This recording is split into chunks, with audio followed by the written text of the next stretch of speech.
Bien, ¿qué tal? En esta ocasión vamos a revisar las actividades de la sesión 3 y de la sesión número 4 de nuestra secuencia número 3 del curso de historia de tercer grado. Bien, recordemos que habíamos estado analizando previamente tanto la etapa insurgente encabezada por Miguel Hidalgo como por la encabezada por Morelos. Sin embargo, no habíamos terminado con agotar el tema o la etapa encabezada por Morelos. También es muy rápido la forma en que estamos viendo estos temas porque existen muchos textos muy ricos en cuanto a información, detalles que nos hablan de una forma más amplia acerca de estos procesos.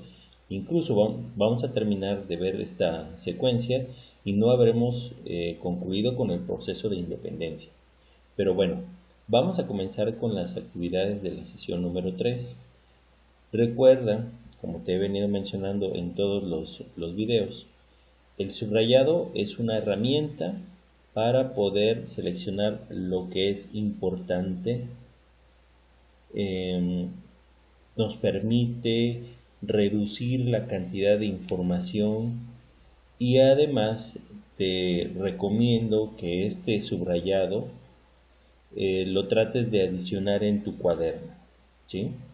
A través de los diversos videos hemos estado insistiéndote en recuperar estos pedacitos de información para poderlo estudiar de una manera más ligera. Pero bueno, vayamos a la sesión 3.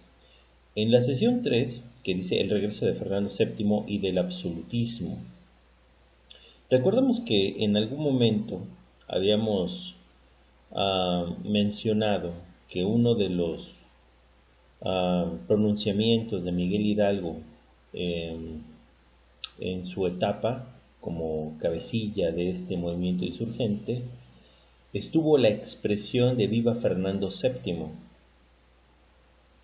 Es decir, muchas veces consideramos que en un grito de la independencia lo único que se dice es como algo así como Viva México y expresiones como la libertad, la democracia, términos que relativamente son hasta cierto punto comunes para nuestra cultura, pero para muchos, y lo había mencionado en otros videos, que el saber que Miguel Hidalgo en algún momento viva Fernando VII, pues al menos a cierto tipo de personas les causa una sensación de desconcierto porque no se explica uno cómo un movimiento insurgente, un movimiento que te llevó a la independencia, en algún momento tienes que hacer referencia a Fernando VII. Pero bueno, también habíamos visto que Fernando VII había sido sometido por los franceses, en este caso por el poderío del ejército francés encabezado por Napoleón Bonaparte, y que Napoleón había puesto a su hermano, José Bonaparte, en lugar de Fernando VII y de su padre. Pero bueno, como dice el texto, aquí te lo señalo, que una vez derrotada Francia, no por España, por supuesto, derrotada Francia, Fernando VII fue liberado. Y lo normal es que se regresara a España a encabezar ese gobierno. También habíamos visto algunos documentos en el video anterior donde los mismos españoles habían hasta cierto punto analizado qué hacer en caso de que Fernando VII no estuviera. Por ahí estuvimos viendo algunas constituciones o documentos que nos permitían entender cuál era el sentimiento, el pensar de los españoles que residían en España. Entonces, incluso hicieron un cuadro comparativo en el cual veían cuáles eran las diferencias y las similitudes entre estos documentos. Y en algunos de ellos, pues se añoraba que regresara Fernando VII, pero no necesariamente en las condiciones en que se fue. Es decir, Fernando VII se fue siendo un posible sucesor, o bueno, el digamos, sucesor a la corona, pero, pues, y es algo normal, al ver las debilidades de un monarca, pues habrá personas que consideren que es necesario reemplazarlo o ponerle al lado personas que pudieran ayudarle. Es decir, fragmentar el poder.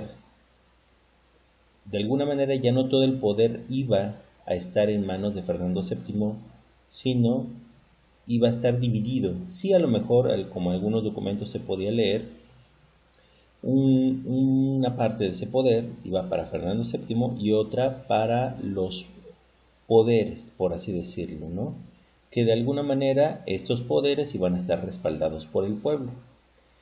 Bien, pero fíjense que Fernando VII, dice acá, restauró la monarquía absoluta. ¿Eso qué quiere decir? Que Fernando VII era el único que tenía poder. Desconoció la Constitución de Cádiz y todas las reformas de las Cortes. Ojo, por eso te digo, si no has visto esta parte, ve los videos relacionados con esta asignatura que te he dejado.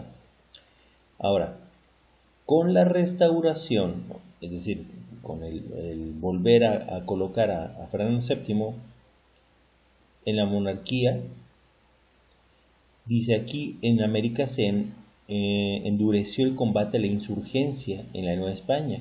Y es hasta cierto punto una reacción normal, indeseable pues para los objetivos independentistas en América, pero era algo de esperarse, porque alguien que ha tenido el poder no renuncia al poder nada más porque sí.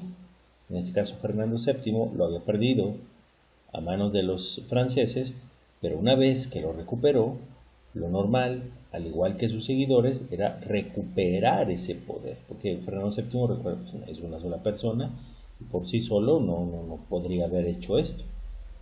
Entonces, fíjate lo que te dice el texto: se endureció el combate, es decir, en el afán de querer recuperar este poder, tenía que mandar una señal clara de que él estaba al mando, incluso en la Nueva España. Ahora, casi siempre nos hemos quedado con la idea de que fue una lucha entre españoles y mexicanos, digo, por así decirlo, porque no existía México. Pero hemos visto a través de estas sesiones que en cierta medida era una lucha entre españoles. Sí, por supuesto que había personas de origen indígena, había personas mestizas, etcétera, pero hemos visto que era una pelea en cierto momento entre criollos e insurgentes, siendo los dos de sangre española, solamente que unos, los peninsulares, nacidos en España, y los criollos, nacidos en América, pero finalmente de sangre española, ¿no? Pero bueno, pero fíjate este texto que también desconcierta un tanto. Dice: el apoyo al Imperio Español se fortaleció. Entonces, ¿alguien más estaba apoyando a los monarcas? Y fíjense quiénes están aquí. Con la participación de la élite española, bueno, muy lógico, y de los criollos. Desconcierta, ¿no? Se supone que era una lucha entre criollos y peninsulares, quienes junto con grupos de mestizos y afrodescendientes engrosaron el ejército realista. Entendamos que el ejército realista es el ejército que era mandado, que era, digamos, hasta cierto punto, el representante del poder de la corona. Entonces, oye, por fin, eran españoles contra criollos, eran españoles contra mexicanos, eran españoles contra indígenas. No, yo creo que nos hemos casado con la idea de que es una lucha entre el bien y el mal. Nos hemos aprendido la historia como que todo es blanco y negro, bonito y feo. Y no. Según este texto, había criollos, sí, por supuesto, que estaban indignados por el desplazamiento de los peninsulares, pero no todos los criollos, ¿eh? Sí, había mestizos respaldando al movimiento de independencia, pero no eran todos, no todos los mestizos. Creo que tenemos que tener claro que no es una cuestión de un grupo, una raza, contra otra, así, donde todos sus elementos son del mismo tipo, no, están todos mezclados. Pero en fin, eso, digo, por eso lo resalto e incluso te lo dejo, bueno, o yo lo pongo como parte de mis notas porque es parte de una dinámica que considero que es útil para poder ir estudiando, recuperando. Muy distinto a como cuando se te pide copiar y pegar. Esa costumbre que a veces se tiene de que copio el texto y por copiar aprendo, pues probablemente sí vamos a aprender algo. Pero es mejor seleccionar la información. Yo lo hago de una manera un tanto rápida, en el sentido de que se necesita hacer un video no tan largo. Pero tú puedes, digamos, estas expresiones que vamos subrayando y que las vamos añadiendo como notitas, tú las puedes ir configurando de una forma distinta o las puedes ir uniendo si gustas, ¿no? Pero bueno, hasta aquí estoy hablándote de este proceso del regreso de Fernando VII. Y fíjate, está muy interesante esta sección, que también es muy importante, yo creo que rescatar, y más por lo que pudiera representar esta imagen, que creo que para muchos de nosotros es hasta cierto punto familiar, o creo que debería ser familiar. Pero me gustó esta sección, dice, los niños de la independencia. Y quiero resaltar algunos detalles. Hubo niños que, armados de coraje cívico, se unieron a la lucha por defender lo que consideraban justo para su nación. Digo, cuesta un poquito, no porque no se pueda creer, pero que un niño sienta esa empatía con un movimiento de independencia y que esté dispuesto a morir con tal de defender su forma de pensar. ¿Qué motivaría a un niño? Es interesante, triste, porque uno esperaría que un niño no tuviera este tipo de problemas, pero interesante desde el punto de vista histórico.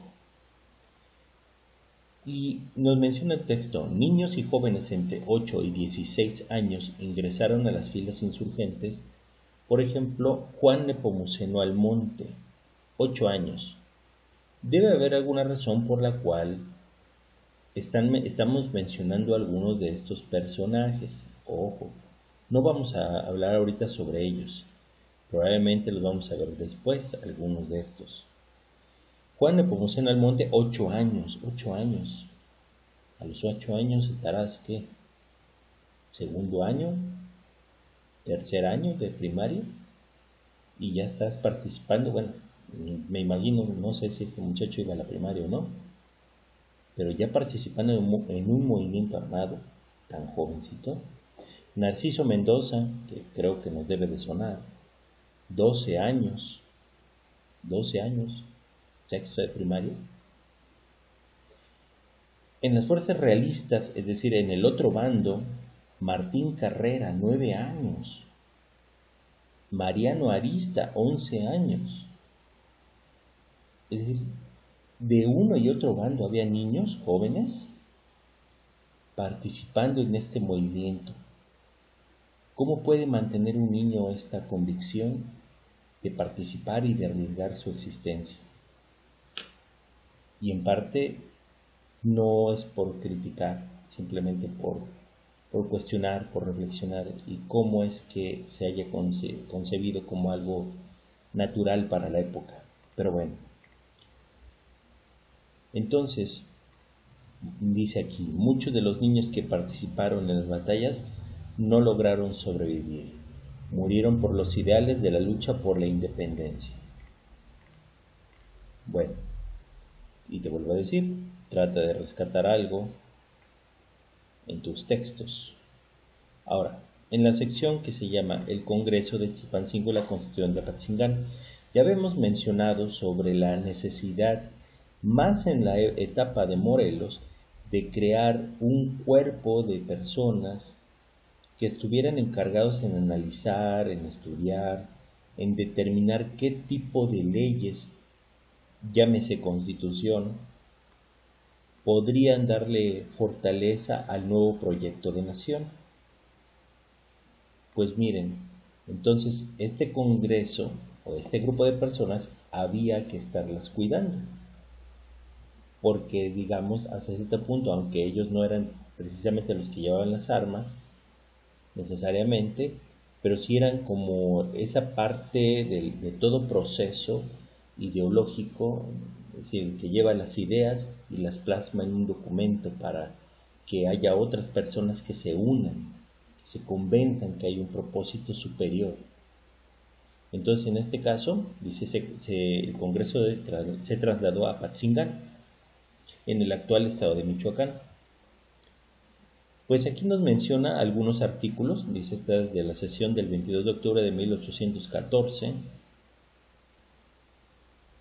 Algunos artículos son, y veámoslo, yo resalté algunas cosas que me parecieron interesantes, sobre todo teniendo el antecedente que ya se me había pedido en otras sesiones analizar documentos como este. Y fíjate que nos resalta, por ejemplo, la soberanía reside originariamente en el pueblo, es decir, ya en algún momento ya no vemos en este documento ningún rey, por ejemplo. Había documentos donde se podía compartir el poder, el rey junto con otras personas. Pero aquí ya no hay rey, en este proyecto no hay nada de él. Es decir, Fernando VII no tenía cabida en este proyecto, para nada. Y fíjense que habla de un grupo de personas llamado diputados, que bueno, para nuestra época sí es común entenderlo, como representantes y elegidos por los ciudadanos. Fíjate, el derecho de sufragio, o sea, del voto para elección de diputados, pertenece sin distinción de clases ni países a todos los ciudadanos. No me queda claro, habría que analizar más el documento, si por ejemplo las mujeres podían votar, o cuál era el límite, digamos, la edad mínima para poder votar. No siempre ha sido 18 años aquí en México. Habría que ver un poquito más a detalle, pero bueno, estamos tratando de entender esta última etapa del movimiento independentista encabezado por Morelos. Luego nos mencionan los tres poderes. Aquí están los tres poderes: legislativo, ejecutivo y judicial, tal y como lo tenemos hoy en día. Nos menciona la libertad de hablar, de discurrir, de manifestar sus opiniones por medio de la imprenta, no debe prohibirse. O sea, hay una libertad de expresión, o al menos es lo que se promueve. Menciona la expresión felicidad del pueblo. Me llama la atención porque en el curso de formación cívica y ética estamos viendo sobre desarrollo integral. Y digo, el concepto de felicidad es un concepto bastante amplio, pero quiere decir que desde aquel entonces, aquí dice 1814, ya se viene trabajando, pero es 2020, o sea, más de 200 años, y no hemos podido consolidar algunos de estos derechos de modo tal que estemos del todo satisfechos. Seguimos en la lucha, ya no contra algún otro país invasor, pero seguimos batallando porque la población goce de estas garantías. Pero bueno, ahora yo rescaté esta idea porque hasta aquí no me piden hacer algo, pero rescato las ideas para no perder de vista qué estoy leyendo. Ahora, dice el ocaso de Morelos.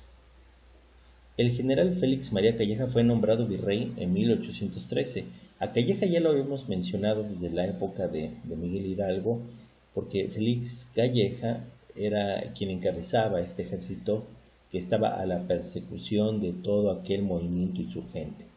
Pero ahora es nombrado virrey, es decir, se le ha dado más poder. Bien, dice, las fuerzas de Morelos intentaron apoderarse de la ciudad de Valladolid, pero fueron derrotadas. Empezamos a ver como en su momento, en la época de Miguel Hidalgo, que las derrotas se presentan. Habría que entender a qué se debieron esas derrotas. ¿Por qué de repente hubo una etapa de muchas victorias y de repente vienen las derrotas? Bueno, en el caso de Hidalgo ya no se pudo reponer, lo intentaron pero ya no lo lograron.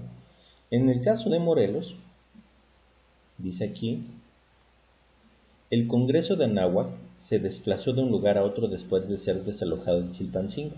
Es decir, no solamente era la misión del gobierno realista o del gobierno español acabar con Morelos, sino con todo el proyecto. En este caso, pues detener a este Congreso que andaba yendo de un lugar a otro. Y iba de un lugar a otro porque en realidad no es que tuviera un edificio fijo, sino más bien poner a salvo estos ideales, siempre tener digamos, a los líderes cuidando.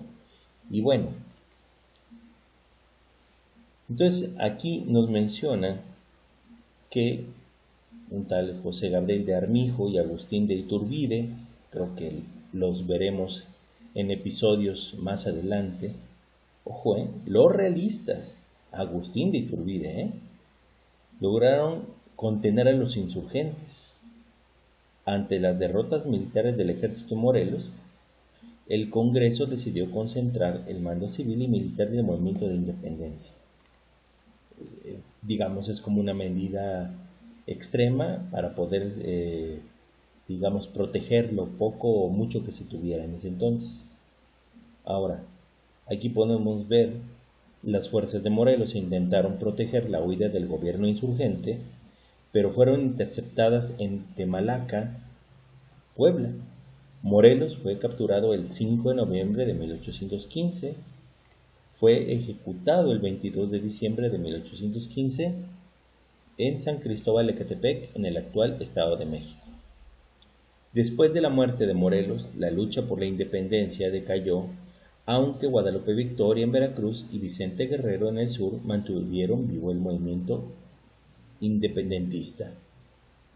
Pues bueno, es interesante analizar estos movimientos porque muchas veces nos dejamos llevar por los festejos que llegamos a tener y en el cual asumimos que todo fue triunfo, ¿no? Que sí costó, pero siempre ganamos, ¿no? En el movimiento de independencia, ¿no? Y no, la verdad es que no fue un movimiento fácil, para nada fácil. Hasta ahora, en esta página que es la 36, ya llevamos 2 líderes, analizados de una manera muy rápida, pero 2 de estos grandes líderes, con proyectos hasta cierto punto distintos, y bueno, al parecer, así como en algún momento se nos había dicho que una vez que Hidalgo cayó, Rayón toma el liderazgo del movimiento, ahora que muere Morelos, el movimiento lo encabeza Guadalupe Victoria y Vicente Guerrero. Pero dice, lo mantuvieron vivo, o sea, no nos da la sensación que iba a haber un resurgimiento tan notable como en su momento, al inicio en el caso de Hidalgo o en el caso de Morelos. Pero ahora, ya que llegamos a la actividad 3, y te vuelvo a insistir, trata de rescatar parte de esas ideas que has ido subrayando. Aquí me faltó poner, permíteme, actividad 3.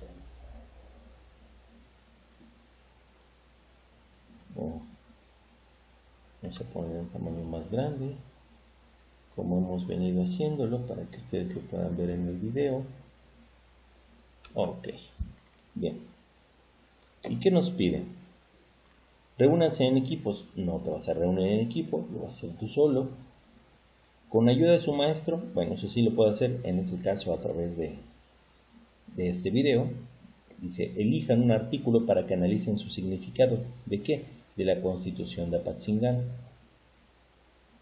¿Sí? De estos. No voy a hacer el de todos. Incluso yo nada más te voy a proponer uno y tú analizas los otros. Dice que elija un artículo. Yo te recomendaría que analizaras algún otro que no fuera el 12avo. El 12avo dice, estos tres poderes, legislativo, ejecutivo y judicial, no deben ejercerse ni por una sola persona ni por una sola corporación. Así más o menos viene el documento. ¿Para qué voy a elegir esto? Porque voy a interpretar qué se refiere. Yo no dudo que lo sepan leer, pues es español. La cuestión es que entenderlo, darle significado, por supuesto que es otra cosa. Pero bueno, en el afán de querernos explicar, por eso yo aquí te pongo un ejemplo, alguien podría sugerir un análisis como este. Está muy breve, la verdad. En este artículo podemos observar que la idea de este documento y del movimiento insurgente en general era formar un gobierno donde no se consideraba a Fernando VII, monarca español, digamos, parte de este poder. Déjame. Ya te lo había mencionado en otros momentos del video, que Fernando VII ya no era parte del plan, a comparación de en otros momentos. ¿Sí? Incluso, continúo, se pretendía separar el poder en tres sectores. ¿Cuáles? Pues bueno, poder legislativo, ejecutivo y judicial. Esta idea pretende generar condiciones propicias para no encerrar el poder en una sola persona ni en un solo grupo. Bueno, alguien podría decirme que esto pues no es perfecto. Y sí, no hay sistema de gobierno perfecto. Pero la sensación, sobre todo viniendo históricamente del dominio de reyes, por así decirlo, pues nos da la sensación, o reyes o virreyes, ¿no? Al menos en nuestro entorno, nos genera esa sensación de que ya no debemos caer en el mismo error de centrar el poder en una sola persona. Tener la sensación de que tarde o temprano el poder estaría equilibrado si se parte. En este caso dice en tres personas, tres figuras: el poder ejecutivo, el legislativo y el judicial. ¿Sí? E incluso el hecho de que haya no solamente un diputado, eso quiere decir que incluso hay un afán dentro del mismo de que el gobierno todavía se divida aún más. Claro, la historia nos ha dicho que, o nos ha mostrado, que el poder a veces corrompe, e incluso las personas pudieran estar tentadas a centralizar el poder, pero eso lo veremos en otros momentos. Entonces, todas las notas que te dejo en rojo, bueno, aquí esto debería de ponerlo en rojo, aquí. Todas las notas que te dejo en rojo son notas que son parte de subrayados o de posibles respuestas. Yo te recomiendo que cuando veas este video hagas tus actividades poco a poco. Detén el video y ve avanzando en tu lectura. Ve haciendo tu subrayado. Tomas tus notas. Eso te permitirá sacarle mayor provecho a estos videos. Bien, continuaré. Siguiendo con las actividades, dice que en una cartulina escriban con sus palabras de qué trata dicho artículo e ilústrenlo. Expongan a sus compañeros su trabajo. Pues bueno, debido a que nos hemos estado comunicando más a la distancia, yo te pediría que más que en una cartulina lo hicieras ahí en tu cuaderno. Esta es una infografía que yo bajé, no la hice. Tú vas a diseñar la tuya. Entonces, En este caso, dice, escriban con sus palabras de qué trata dicho artículo. En el caso de nosotros, como fue el 12º y habla sobre el poder legislativo, que ahí tiene un error de ortografía, pero bueno, el poder legislativo, el poder ejecutivo, el poder judicial, sí tenemos que poner atención en que esta infografía es porque elegí el número 12. Si yo hubiera elegido algún otro, probablemente esta imagen tendría que tener otras características. ¿Sí?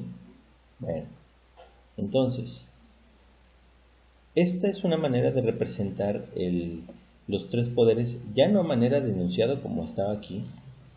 Fíjate que está muy concretito, que es el poder legislativo, formado por el Congreso de la Unión, el Congreso del Senado de la República y la Cámara de Diputados. Menciona hasta, por así decirlo, los tres niveles. Recuerda que tenemos, digamos, un nivel federal, un nivel estatal y un poder, digamos, a nivel municipal. Pero siempre con las presencias de esos tres poderes divididos. El poder legislativo, bueno, ya había dicho, los diputados, senadores, muchas personas piensan que nada más son ellos. El ejecutivo tiene que ser el presidente de la República Mexicana en el federal.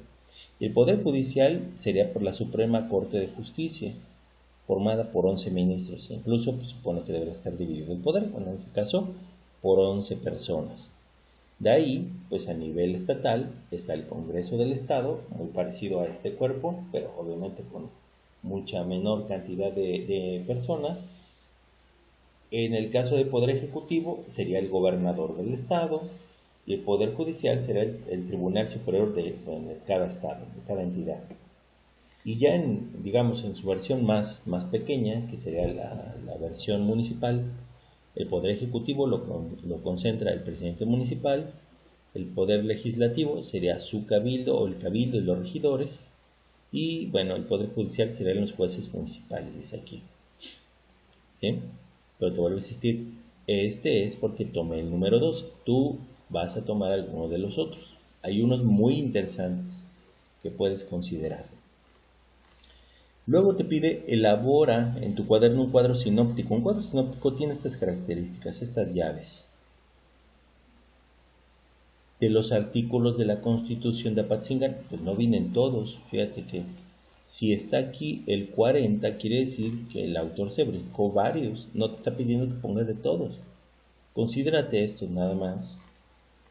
Yo aquí te dejo un esquema, nada más.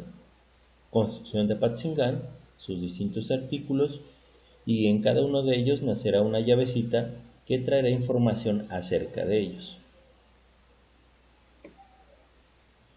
Recuerda que en el cuadro sinóptico no se trata de que lo satures de información, pocas palabras. También no hace lo mismo que el subrayado, pero sí es una estrategia o una técnica que tiende a reducir la información, analizar un texto, seleccionar partes de él y todavía hacerle una reducción, pero sin que pierda significado. ¿Sí? Ok. Por eso estas secciones te las pongo centradas en un marco rojo porque son como guías, propuestas nada más. Tú vas a hacer las tuyas. En la actividad número 4, que está aquí, te pide que regreses a la sección de estampas de la historia, que analizamos aquel texto donde venían varios niños y jóvenes que participaron en el movimiento de independencia. Dice que lo leas, lo analices. Sería bueno haberlo comentado con tus compañeros. Si puedes hacerlo con tus tutores, por favor, sería genial. Si hay espacio para tratarlo con un servidor, también lo haremos. Y dice que comenten qué derechos carecían los niños. Por eso yo te decía hace rato, ¿por qué los niños tendrían que participar? Fíjate, este texto, Ley General de los Derechos de los Niños, de Niñas, Niños y Adolescentes. Uno de ellos es derecho a la vida, a la supervivencia y al desarrollo.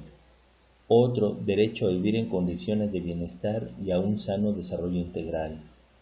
Otro, derecho a una vida libre de violencia y a la integridad personal. Y otro, derecho a la educación. Mientras a lo mejor para un niño de hoy en día esto pudiera ser normal, para los niños de aquella época no era tan normal. Cierto que, como digo aquí, si lo vemos por el lado heroico, los niños tenían el derecho a expresar sus emociones, incluso de participar en el movimiento armado. Pero digo, no quiero ser irónico para nada, pero suena muy bien del lado heroico, histórico. Pero ¿por qué habría habido necesidad de que los niños participaran? Y eso es algo que tenemos que seguir analizando. ¿Por qué los niños tendrían que estar participando en eventos, digamos, donde no se pueda garantizar que tengan estas condiciones que aquí marca la Ley General de Derechos de las niñas, o de niñas, niños y adolescentes? ¿Por qué? Estamos en el 2020 y es cierto, estamos analizando hechos de los años 1810 a 1821 prácticamente, pero es 2020 y no hemos podido terminar de garantizar que todos los niños, todas las niñas y todos los adolescentes tengan garantizados estos derechos. Pero bueno, seguiremos intentándolo. Entonces yo aquí te dejo un textito que, aunque esto nos dice que no tenían el hecho de participar en movimientos armados, que no tenían, no predisponían, ¿no? Estos, ¿cómo le pongo aquí? Aunque esto nos dice que no tenían, los niños la predisponían. Déjame corregir esto. Los niños no tenían, o sea, el hecho de saber que participaban en movimientos armados, esto nos hace pensar que en realidad los niños pues no tenían derechos. ¿Sí? Aquí vamos a modificarlo. Lo anterior nos hace pensar que los niños carecían derechos elementales para un desarrollo integral. Lo voy a dejar en este término. Tú vas a poner cuál es tu punto de vista. ¿Sí? Y te pongo esto, no te cases con la idea del hecho histórico, que lo vamos a resaltar muchas veces, pero no sería lo ideal. Y si ya nos pasó una vez, ¿por qué tendría que sucedernos otra vez? Tenemos que, como sociedad, tratar de procurar que los menores garanticen sus derechos. Ahora, en el inciso B nos piden reflexiones sobre la situación de las niñas, niños y adolescentes durante la Guerra de Independencia. Yo aquí nada más te pido elaborar un texto donde se pueda analizar la situación en la que vivían los menores de edad. ¿Cómo te imaginas? ¿Cómo podrían haber participado en un movimiento? Si hoy en día un tutor viera que su hijo quiere participar en un movimiento armado, ¿la familia lo dejaría así como si nada? No estoy criticando a las familias de aquella época, simplemente tratar de entender qué llevaría a un niño a participar en un movimiento armado, qué motivaría a una familia a permitírselo, qué llevaría a ciertos líderes de los movimientos armados a incluir a niños. Pero bueno, no es criticar por criticar, es tratar de analizar la situación de acuerdo al momento histórico que se vive. Ahora, en la sesión 4, que es una sesión más corta, tenemos una actividad. En este caso, también dice por equipos, no lo vamos a hacer por equipos, sería complicado. considera los incisos de abajo para explicar la relación entre los acontecimientos de España y los de la Nueva España. Ya hemos visto que debido a este debilitamiento del gobierno español a manos del poderío de Napoleón Bonaparte, fue posible comenzar el movimiento de independencia, pero por lo que estuvimos leyendo, pues bueno, el momento histórico de Napoleón ya había pasado, aunque él regresaría, haría otros intentos, de acuerdo a la historia, pero ese momento ya lo había pasado, y Fernando VII tuvo la oportunidad de regresar al poder. Entonces, en ese sentido, tenemos que analizar, bueno, ¿y qué relación hay entre lo que sucedió en España y lo que sucedía en la Nueva España? ¿Sí? Yo creo que la historia hubiera sido muy distinta para nuestro movimiento de independencia si a España no lo invade Francia en aquella época. Probablemente no lo hubiéramos podido conseguir así. Pero bueno, eso ya solamente es una fantasía nuestra, el imaginarnos qué hubiese pasado si, cómo nos hubiéramos independizado, porque de esa manera el gobierno español aquí en la Nueva España nos hubiera debilitado.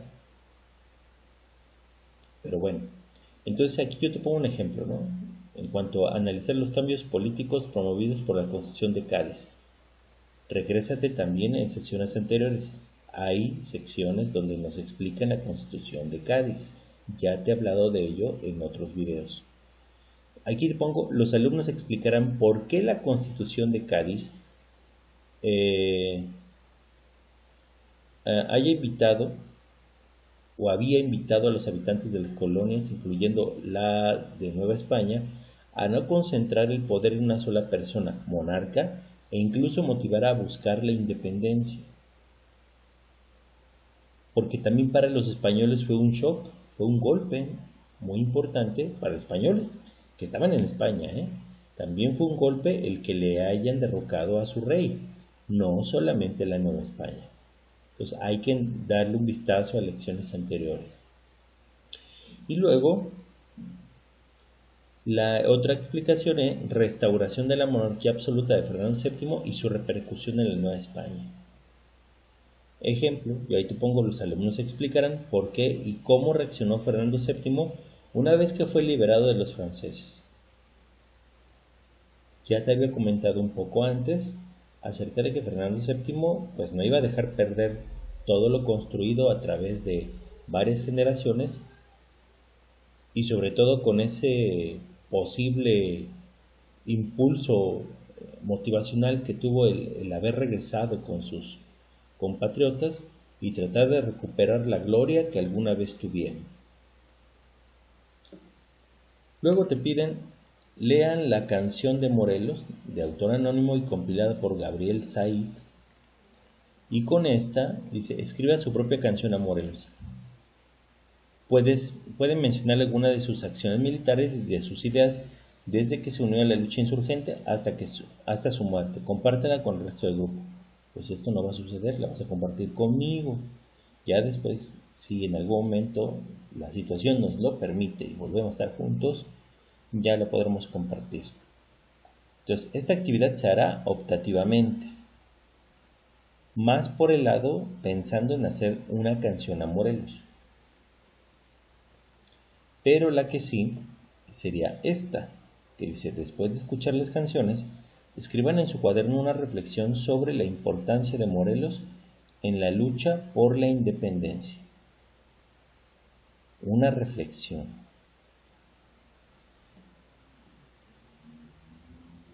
Este texto, la reflexión, debe llevar al menos 150 palabras. ¿Sí? Reflexionar es un verbo que no se puede ver. Yo te podría ver quietecito y en realidad sí estás reflexionando. Eso quiere decir que estás analizando, pensando algo acerca de, en este caso, la importancia de Morelos en la lucha por la independencia. Pues bueno, esto que te lleva a pensar debe llevar al menos 150 palabras. Suena mucho, pero hemos comprobado que 150 palabras es poco, es un texto muy pequeño. Bien, por lo pronto esto sería todo con respecto a la sesión número 3 y número 4 de la secuencia número 3 de nuestro curso de historia de tercer grado. Pues nos estaremos viendo en otra secuencia, en otra sesión, y por lo pronto no me queda más que decirte buenas noches y hasta luego.